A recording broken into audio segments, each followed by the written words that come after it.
நடிகர் அஜித் குமார் நடிப்பில் வெளியாகி உள்ள குட் பேட் அக்லி திரைப்படம் திண்டுக்கல் ரவுண்ட் ரோடு திரையரங்கில் ரசிகர்கள் கொண்டாட்டம். வியாழக்கிழமை மதியம் 2 மணி அளவில் கிடைக்கப்பெற்ற தகவலின்படி, இயக்குனர் ஆதிக் ரவிச்சந்திரன் இயக்கத்தில் நடிகர் அஜித் குமாரின் 69வது திரைப்படம் குட் பேட் அக்லி. இதில் நடிகர்கள் த்ரிஷா, சுனில் பிரசன்னா உள்ளிட்டோர் நடித்துள்ளனர். குட் பேட் அக்லி திரைப்படம் இன்று வெளியாவதால் ரசிகர்கள் ஆரவாரமாக மகிழ்ந்தனர். திண்டுக்கல் நகரில் உள்ள கார்னிவல், உமா ராஜேந்திரா, விஜய் என 8 ஸ்கிரீன்களில் படம் திரையிடப்பட்டுள்ளது.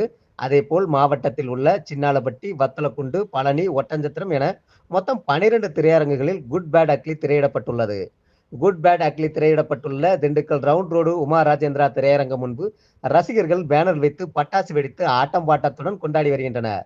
இந்த நிலையில் திண்டுக்கல் திரையரங்கில் மட்டும் மதியம் 12:10க்கு திரைப்படம் வெளியானது. திண்டுக்கலை சுற்றியுள்ள தாலுகாக்களில் படம் 9 மணிக்கு வெளியானது. ஏன் திண்டுக்கல்லில் மட்டும் 12:10க்கு வெளியானது ஏன் என ரசிகர்கள் கொந்தளிப்பு.